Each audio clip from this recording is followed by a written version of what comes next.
Hello, I'm Gunjan Handa, and this is On Record with TAC. Today with us is Mr. Fengshuo. He is a prominent leader of for human rights and democracy advocacy. He was a prominent student figure even in the 1989 Tiananmen Square protest that became very deadly very quickly and till this date remains one of the most painful moments in modern Chinese history.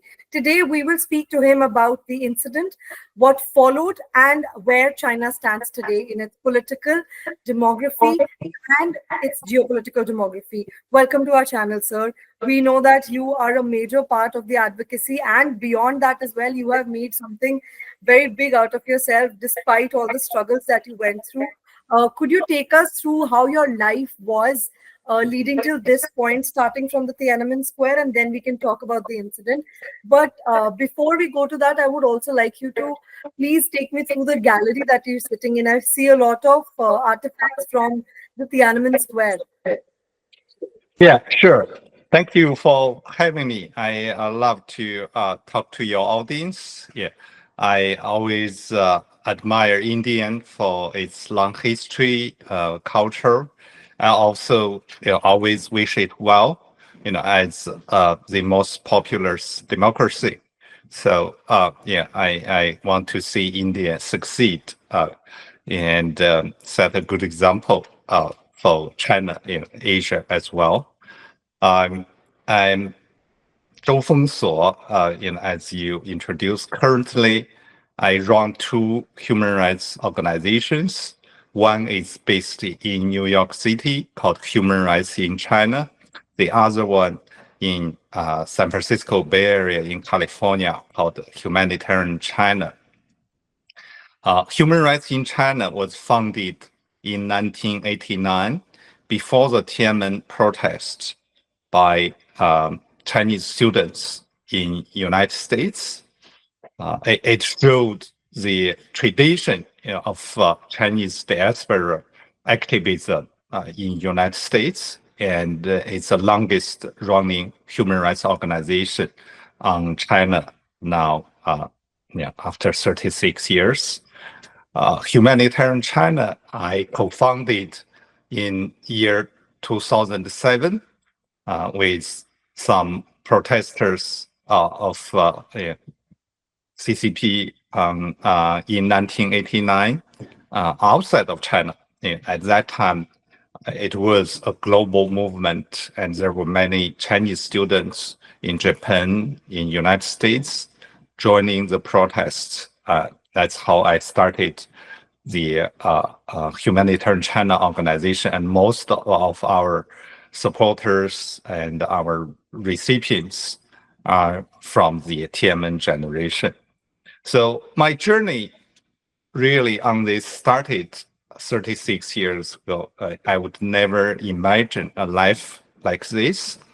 To me, of course, it's full of trial and turbulence, but it's also a journey of great duty, devotion, and sometimes very unique joy. So even though it has been a very painful, difficult struggle, as you know, China has gone downhill since 1989 on human rights, and that for the most time has been accepted by democratic countries like United States. That means we have been marginalized both in China and outside of China. Even in United States, it's very difficult to carry on our work. So for me, I think I'm very proud of the fact that I have been doing this 36 years, and this was exactly how I see myself when I was on Tiananmen Square after the massacre. After so many people were killed, after I went to prison, I realized this it's the biggest challenge to China and today to the world. Yeah, whether China would democratize. We can talk about what happened 36 years ago more in detail. And so for now, CCP has been trying to erase this memory completely from people's mind within and outside of China. And for example, I have been censored by LinkedIn, by Zoom, many times in different ways because I commemorate Tiananmen openly. And for people in China, it's especially difficult knowing that even the big tech companies may work with CCP. And that's what we are facing. But even with that, we have collected over the years the truth about what happened, many artifacts and artworks. For me, I learned more and more about what happened 36 years ago. Every year, every year, I would have met new friends, new stories being told, and sometimes people would come to me with new evidence, new artifacts. So over these years, I have collected all these and have a collection now. Many of these artworks have been displayed in the Tiananmen Museum. Currently, it's called Zhou Fengsuo Museum in Los Angeles. It was in Manhattan for about 2 years. And before that, I started displaying it here in my home in New Jersey. This is the basement gallery. I have what you are looking at now. So here there are a few different things I can introduce to you in relate to the history as well. I So would like that. Could you please take me through the gallery? I would like for you to introduce us to all of these pieces. okay, yeah, there's a lot, but I will start with this, and then we'll come back to your questions. And after that, if we have more time, I'll show the rest. Okay. Sure. Yeah. So here behind me, it's a door. This is a painted door.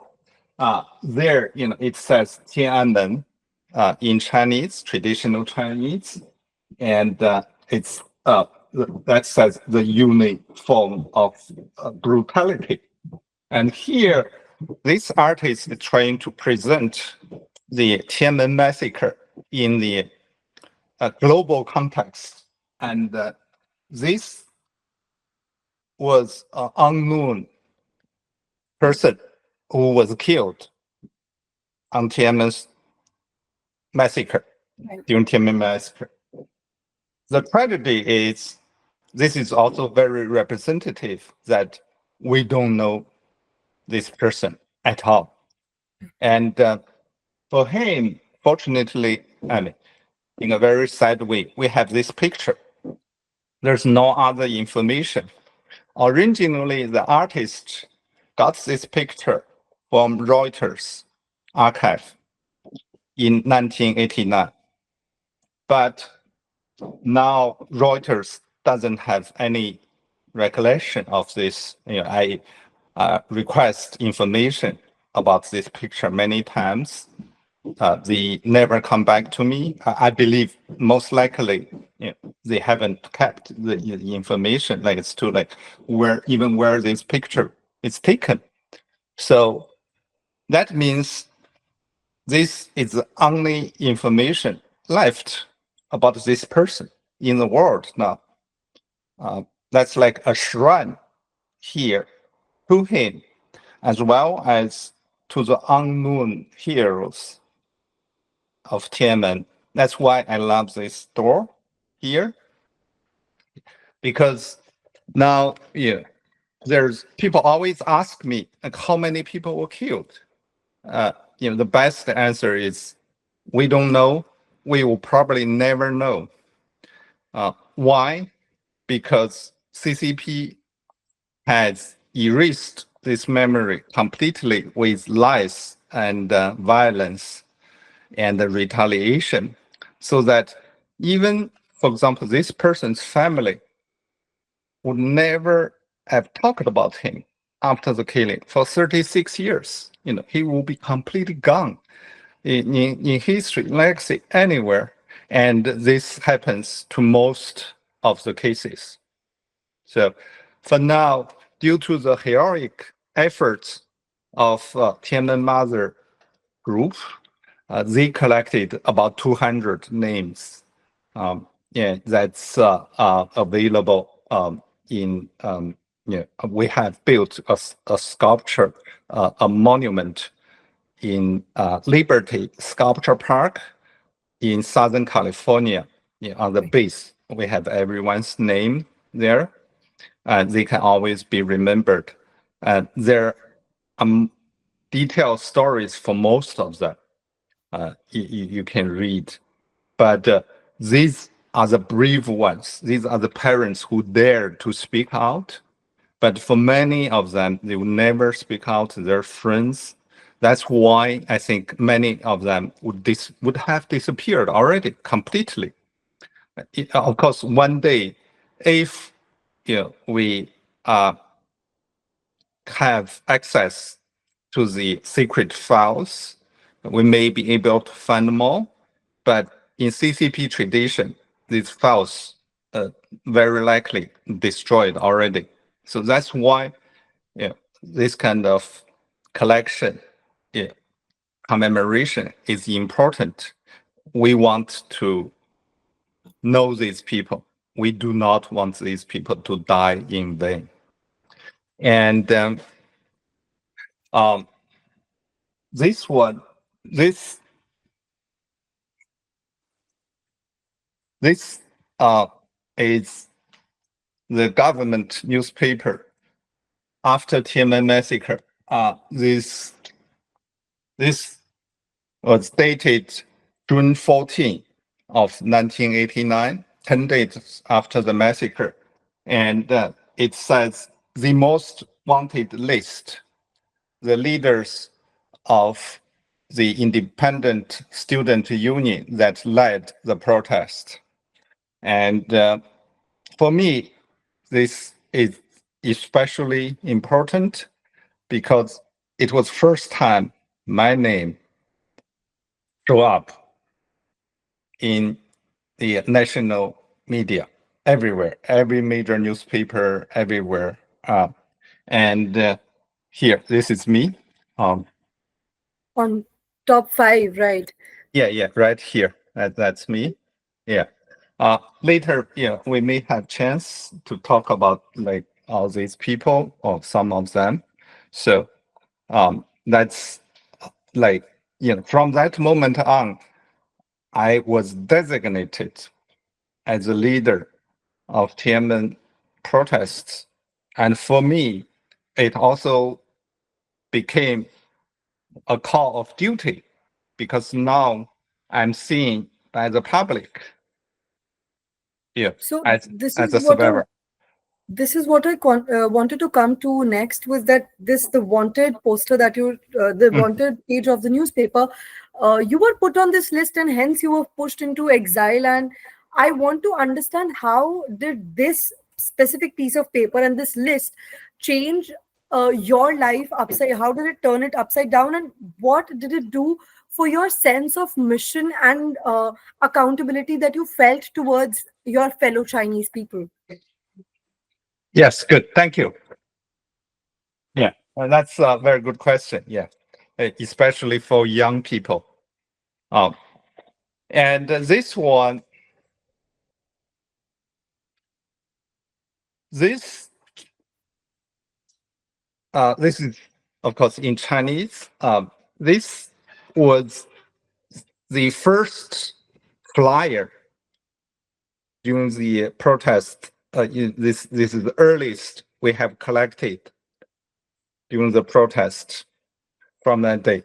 What's significant is that this this has articulated very clearly, the state of the student protest and what we wanted at that time. So in the bottom, there are two clear demands. One is that we want a national solidarity student federation.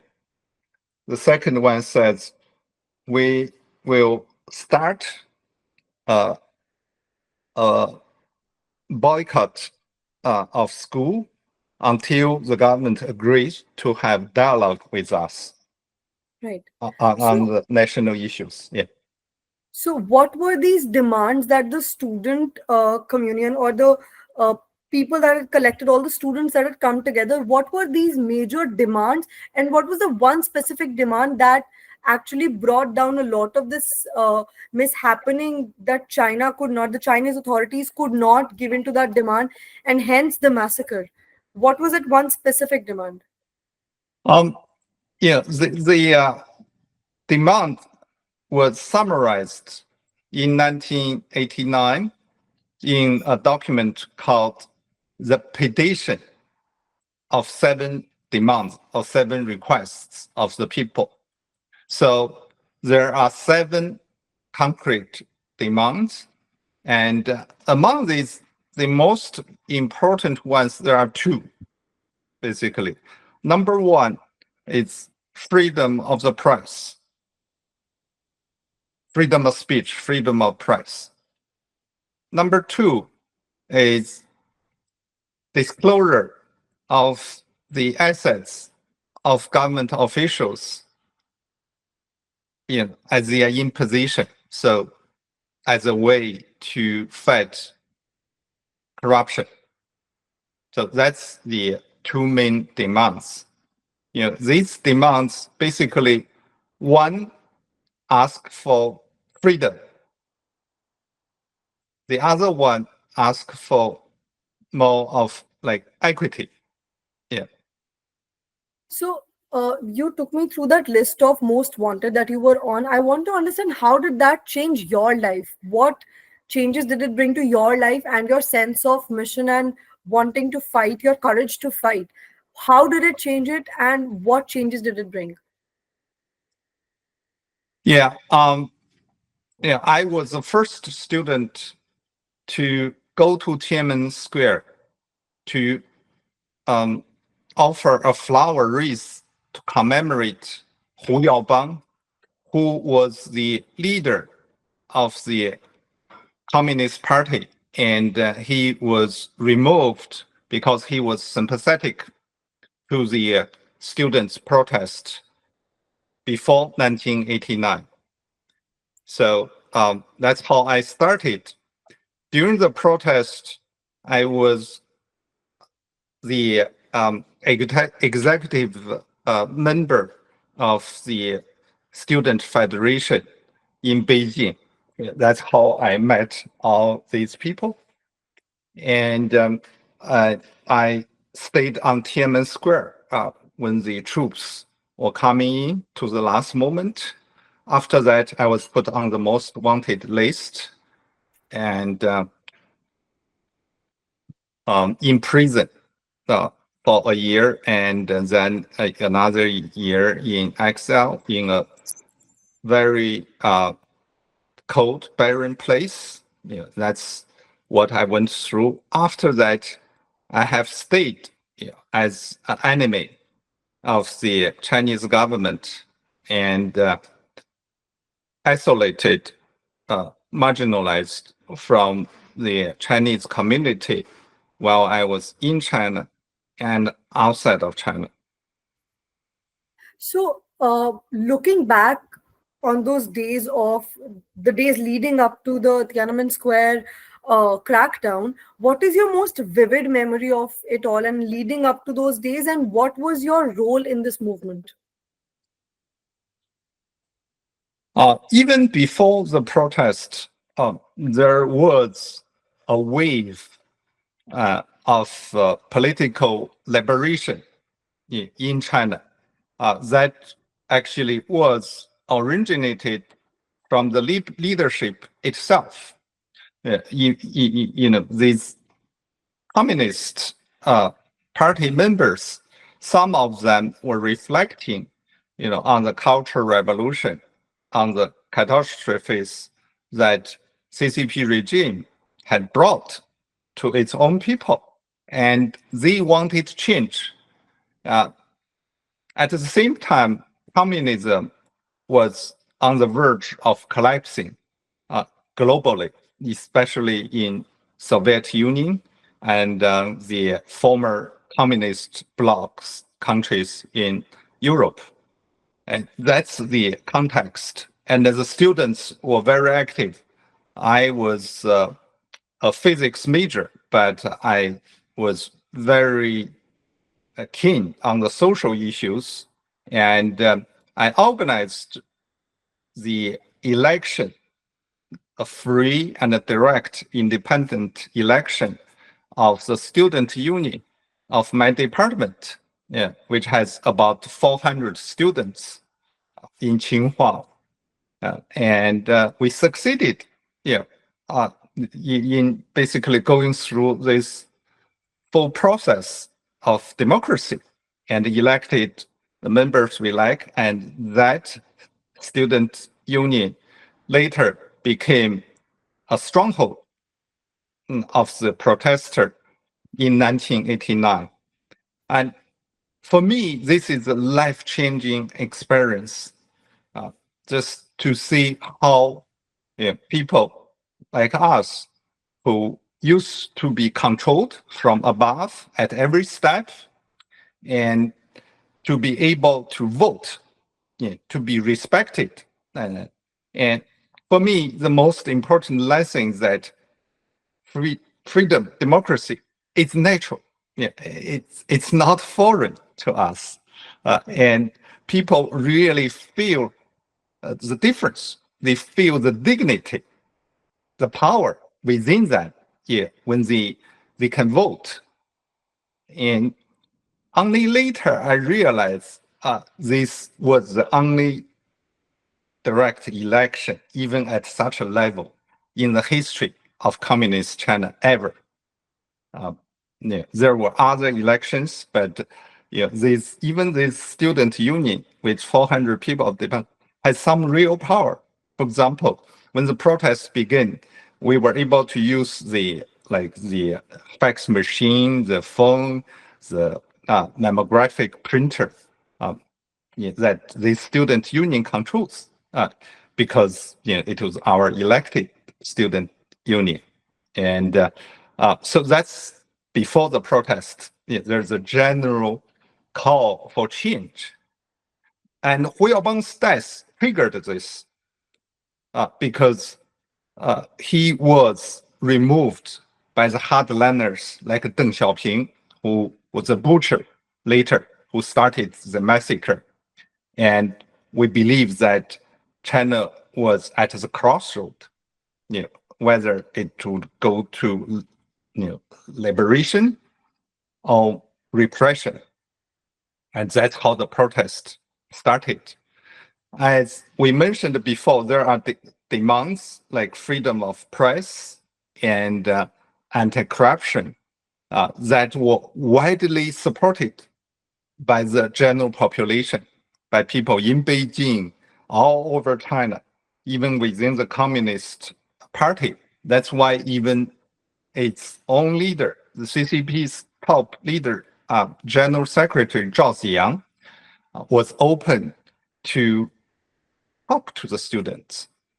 And that's why millions of people gathered on Tiananmen Square. And that's where I had the honor of building a broadcast station on Tiananmen Square, around the monument, and with dozens of loudspeakers installed above the monument, and we can cover the whole square while millions of people coming in and out. and people's voice can be heard. That's the atmosphere there. There was this real sense of freedom in the air, almost within reach. In May, even the government newspapers were covering this for a while truthfully. So for any Chinese student, if they want to know, even within China, it's possible to know this by looking at, for example, CCP's People's Daily on May 18. You can read on that day what happened on Tiananmen Square. So, what started off as a period of mourning where students had gathered to mourn one of their own, it became a protest and eventually became something so barbaric at the hands of the Chinese authorities. Did the organizers, including yourself and your peers, did anybody anticipate the scale and severity of Chinese government's actions and their reaction to any and all of this? Yes and no. Yes, that many realize that CCP, the hardliners, especially Deng Xiaoping, was planning for a brutal crackdown from very earlier days. I first heard about killing and bloodshed from Deng Xiaoping, his statement on April 25th, so 10 days after the death of Hu Yaobang. This was a very early stage in the protest. And we decided to disband our organization at Tsinghua, so that we can avoid a bloodshed confrontation. But then 2 days later, the students poured out of campus by themselves and confronted police and soldiers. And it ended in a triumph because the soldiers weren't armed, and the citizens of Beijing, for the first time out of concern for the students, came out in mass to support the students and overwhelmed the police and the soldiers. But nobody would imagine the brutality that unfolded later. That's beyond the worst imagination of anyone. Even today, in talking about this, it's unbelievable, the brutality of it. For example, tanks ran over people and sent out poisonous gas in the crowded. They were chasing the students as the students were retreating back to campus. And many people were killed on the way. As young as 9 years old. This artifact now is in display in the museum. It used to be here, right here. This 9-year-old boy. His name is Lu Peng. He was killed with many gunshots on his body, only 9 years old. But there are reports that there might be people who are younger than 9 years old were killed, but we just don't have lots of information. This one is widely confirmed. We know his name, and people were killed in their own home. People were killed while running away because the gunshots were from behind, and just the number of tanks used.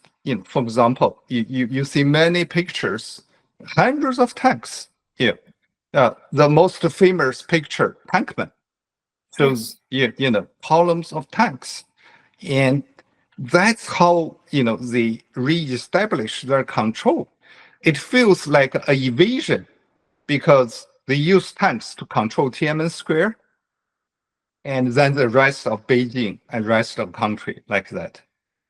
Can you paint a picture for me of what happened that day? How did it go from a sit and protest to a conflict and then to something so severely inhumane where like tanks running over people? Can you paint a chronicle, like a timeline for me of what happened that day? Uh, it was a very long process, and it's very intense, and uh, it goes up and down many phases, many different phases. It's also widespread all over China. It's not only in Beijing. Yeah, in China, about 400 cities saw protests during that period. But it was very peaceful before the killing, before the crackdown. So basically, what happened that there was peaceful protest uh, to Meng Huyaobang, and it evolved into a massive protest from all walks of society, even government officials, uh, and religious groups were participating. So with millions of people on Tiananmen Square, we can see this. I'm pretty sure you can see all these uh, other places. Yeah, that's how massive it was.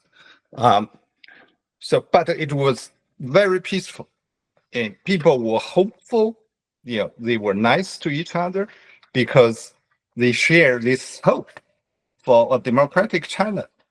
But then when the martial law, they declared martial law on May 20 and sent in troops. This was first time they sent in troops. But at that time, the troops didn't shoot. So they were completely blocked by civilians. Yeah, by people. Here, look at this picture. And you see it? Right. Yeah.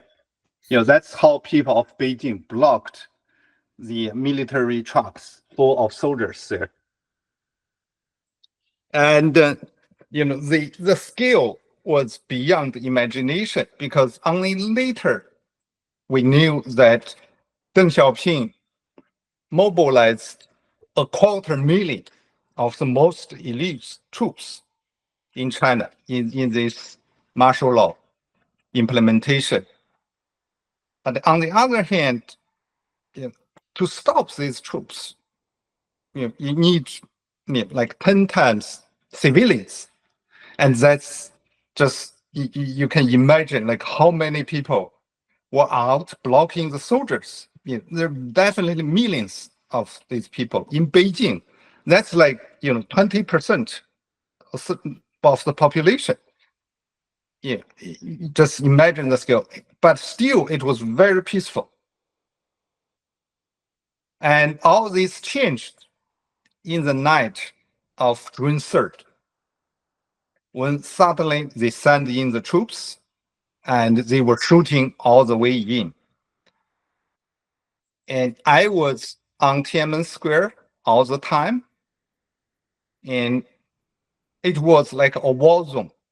So basically, Deng Xiaoping put Beijing, people of Beijing, under siege from all directions. Most elite troops, they were told to shoot and arrive at Tiananmen Square with no hesitance, no stopping.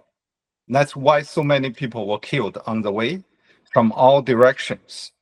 And Tiananmen was the center of the siege. But we were able to leave in the morning of June 4th. But even along the way, tanks came out and killed more than 10 people on the way. And the massacre, the killing, continued for about a week in Beijing. And that's when the Tiananmen story happened. This was on June 6th or June 7th. So that's a few days later. And they were still rolling tanks all over Beijing. That's basically the brief timeline. I saw more than 40 bodies in a bicycle shed in Beijing along Chang'an Avenue, the main street leading to Tiananmen Square. And the bodies were there because the hospital, this hospital, the Fuxing Hospital in West Chang'an Street, it was so overwhelmed with these people who were killed, injured, that they have to put these dead people, some of them outside. That's how brutal, how massive this was. So, the Chinese government continues to refuse to reverse the verdict on Tiananmen Square. And what parallels or differences do you see between the political climate of 1989, when all of this happened, and today's China? What happened in 1989 set the political trajectory of CCP regime. At that time, it was a real crossroad. Yeah. There was a true possibility if, for example, Zhao Ziyang, the more liberal leadership wins, and China may become eventually democratized, just like the Eastern European countries. But because they choose repression, and unfortunately got away with it, because Bush administration, the United States, actually sent a letter to Deng Xiaoping a few weeks after the massacre, basically appeasing them. That solidified Deng's control over China and basically gave them a free pass over Chinese people. So that set the tone of China's human rights repression after Tiananmen. And that's why, for example, we are seeing the concentration camps, the self-immolation of the Tibetans, and the last 6 years, what happened in Hong Kong. And of course, they will not stop there. They are still expanding. That their next target is Taiwan. It may soon be other countries, and that's what we are facing.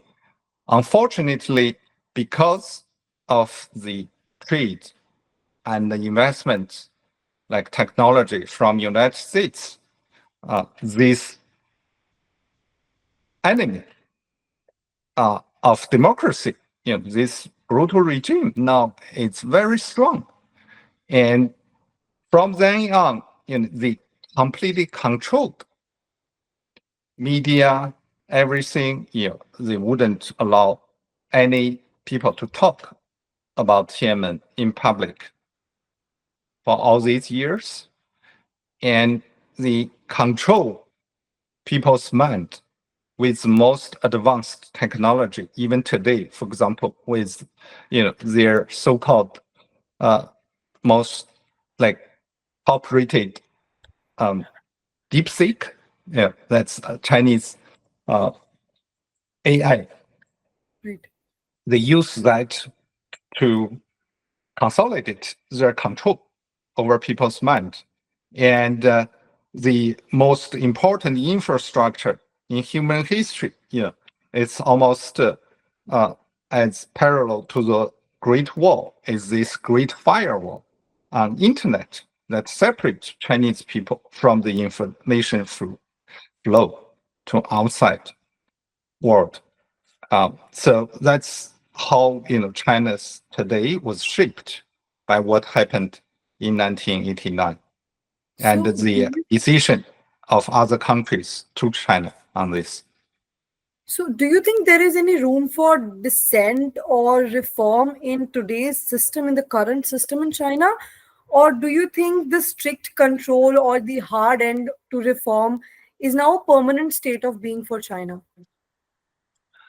Uh, yeah, for now, as I said, the trajectory was set, and uh, Xi Jinping was following, what basically Deng Xiaoping did in 1989 or Mao Zedong did before that. So there is a very strong tradition of repression and complete control uh, of enslaving people there. And also after 1989, they purged the party of anyone who may have inkling of free thinking, especially these supporters of Zhao Ziyang, who was uh, house arrested, till death, and all these people. So that's why this party now there's no reformer at all after 1989, and this Xi Jinping himself, I think it's just a manifestation of this system. I think in the past, what's wrong about United States policy is that they wrongfully believe in Deng Xiaoping as a reformer. That's completely self-destructing misperception that's created by the diplomats like Kissinger, who basically fed on CCP. Yeah, and I think, unfortunately, that was the consensus that, basically, this is a system that, just will only thrive on controlling more and more people, more territory. Yeah. And So, this was also one of the biggest student protests the world has seen so far. Till date, it remains to be one of the biggest student protests, one of the biggest student led movements for political change and reform that the world has seen. So, historically, we've seen that students have often been the hairbringers of revolution. And why do you think that students are so often at the helm of or at the forefront of transformative political movements? And what are the strengths and weaknesses that you or vulnerabilities that you think students bring with them in such reforms? yeah, I think that's true. And to me, I think it's always very inspiring to look back and to to think through what happened in 1989, because after that, the young students in China, were like completely different. Yeah. Until 3 years ago, during the white paper protest, that another example of young people led protests in China. The white paper protest actually successfully forced Xi Jinping's regime to change its very restrictive, inhuman zero COVID policy in China. And I think because young people are very sensitive, open-minded, and idealistic, and I think they care about their future. I think that's why they are at many times at the forefront of social change. In Taiwan, they played a very important role as well. After Tiananmen protests, 7 months later, there was a protest in Taiwan that helped the transformation of Taiwan into democracy. And about 11 years ago, another student protest, I think that changed the trajectory of Taiwan's policy toward CCP, China. Without that change, Taiwan could be more economically absorbed by CCP now, to basically endanger its sovereignty. I think these were very good examples, but unfortunately, the protests in Hong Kong in 2014 and 2019, even though it was widely supported, just like Tiananmen, in Hong Kong, 2 million people marched on street in June as well. But because they were facing the same enemy, CCP, Hong Kong was very violently repressed, and with the leaders in prison, like Joshua Wong, who was recently arrested again, for another crime while he's in prison. I think for young people, it is very important. This was the age for me, to be very open, very motivated, by dreams for a better future. But it takes a lot. At that time, we were fortunate to be in sync with the general population's demand. Our demands were the demands of the people. We were basically voicing, amplifying the voice of the people. That's what really gave us strength. And after that, but now looking back, I think it's very important to have this this strength in endurance, in perseverance. When things are not going your own way, that's the challenging part. Back to a different question. Okay. Let's talk about how. So this day that all of this came down, the crackdown happened. Can you take me through the day from your eyes? Where were you when this happened? You mean on the day of crackdown? On the day of the crackdown, yes, June Yeah. 4th, and the subsequent days after that. Where were you? What was happening around you? Yeah, I was already in the campus of Tsinghua University before the crackdown. I was trying to rest. After being exhausted on Tiananmen Square, and I wanted to take a break to refresh myself.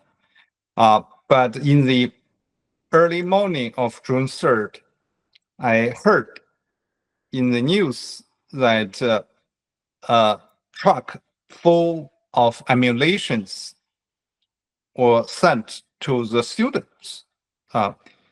And I realized this was a sign of the government planting evidence for military crackdown. Because before that, the protest was so peaceful, even though there were massive soldiers, we blocked them.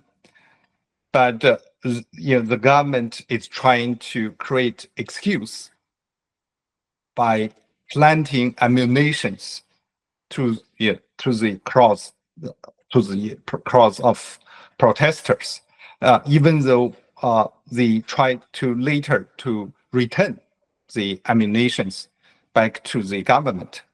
I realized they are going to start the crackdown. So I went to Tiananmen Square in the afternoon.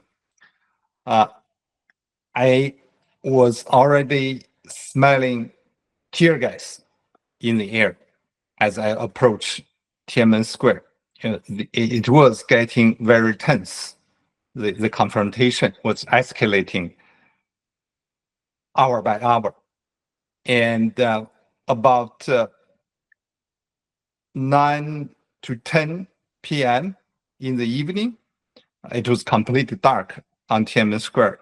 And I heard reports that the soldiers were shooting. And slowly, we saw tanks rushing in from many directions along the streets around Tiananmen Square. And I heard gunshots from all directions and getting intense and intense all through the night. And military flyers going up every direction, and smokes here and there, and people were carried around in blood, wounded.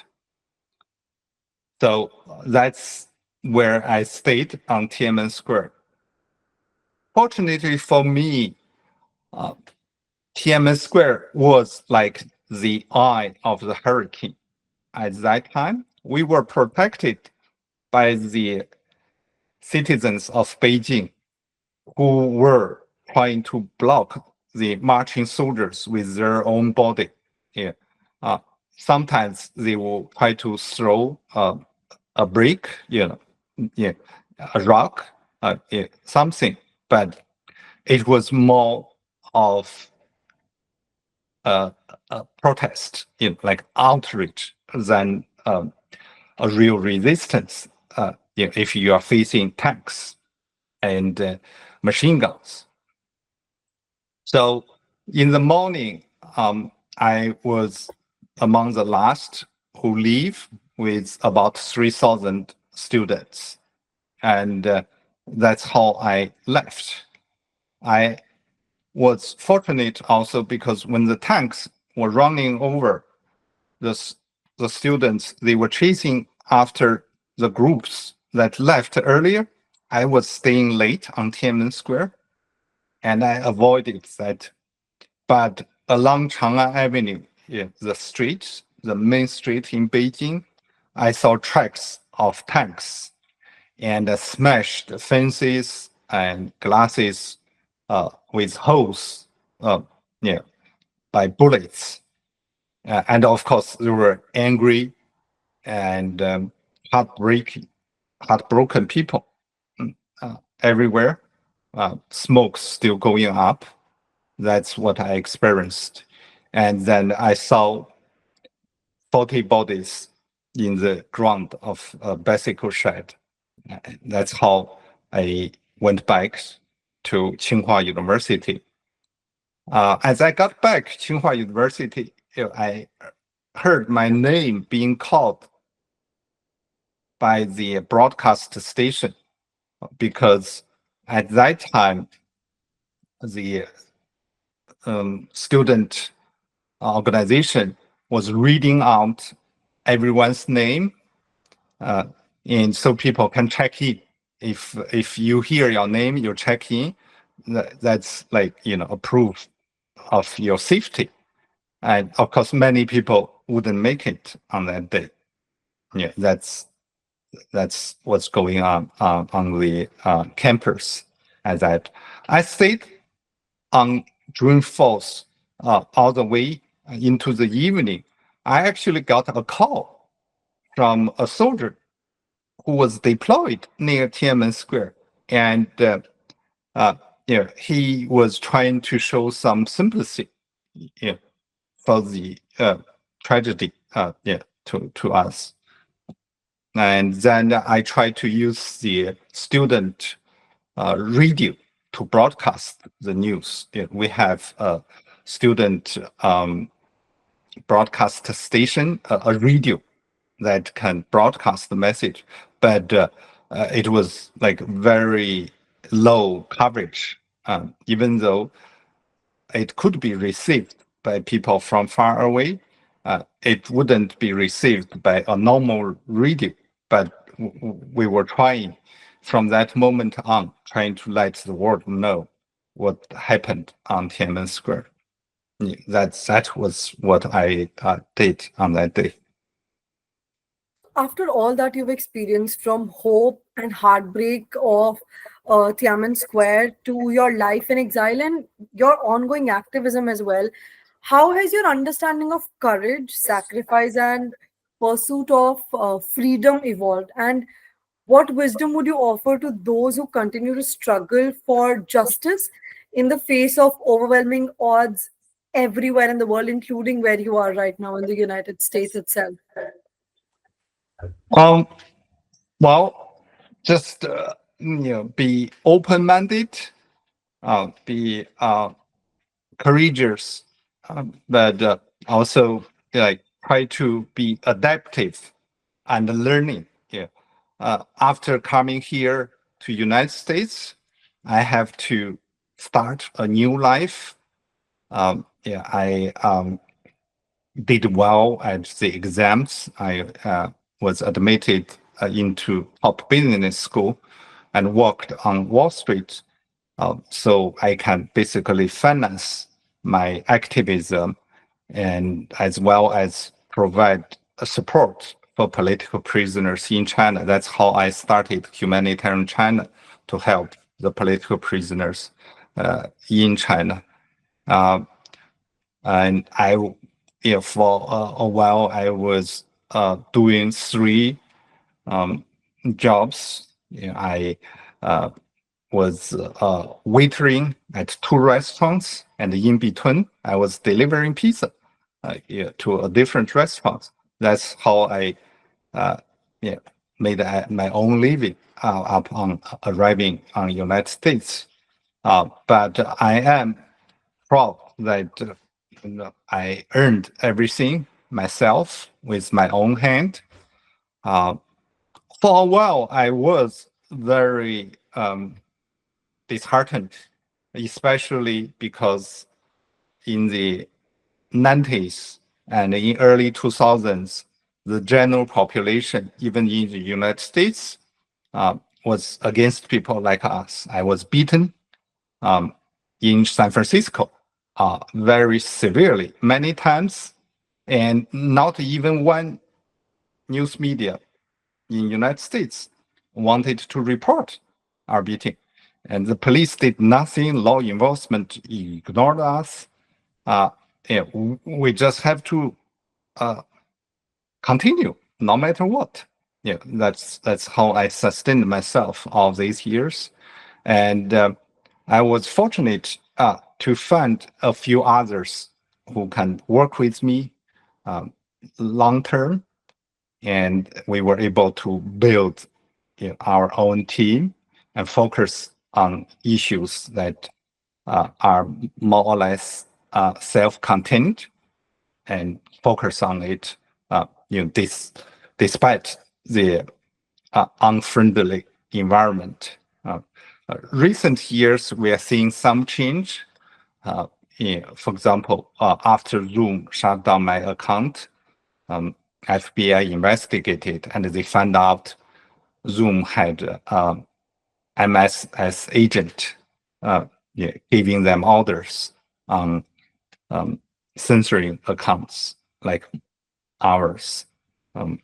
So I think it's very important to build a team, to find good people who you can work with and have a concrete goal.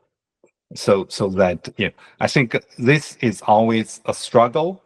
The ideal, the dream that's like beyond reach, and what you can do every day that seems so trivial.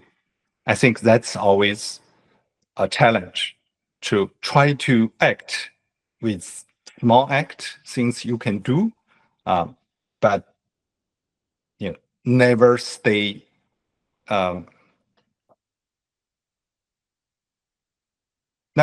silent. If you have your own belief, ideas, try to act it out. Yeah, with courage, resolution, and sustainability. Yeah. Um, So, you have brought us to the end of our conversation today, sir. It has been enlightening in ways that we could not have perceived before this interview. We know so much more about Tiananmen Square, a topic that has become and has remained a taboo in Chinese politics and China's geopolitical stands and its conversations around the world. There is not a lot of information out there about this, at least not a lot of verified information. And coming from you, it is more than verified, I assume. And so, thank you so much for speaking to us today. It was a pleasure talking to you about this, and I hope we will continue to speaking to you about this and more in the future as well. yeah, thank you for having me. It's very important for the rest of the world to know what happened to China. And today's China was largely shaped by what happened in 1989. Uh, and we need to know this. That shows the nature of this regime. Even though they are uh, equipped now with the most advanced technology, the nature hasn't changed at all. And that's a shadow to the universal values we all love.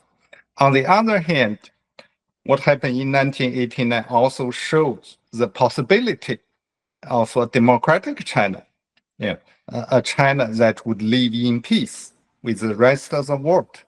That's what we can all work for.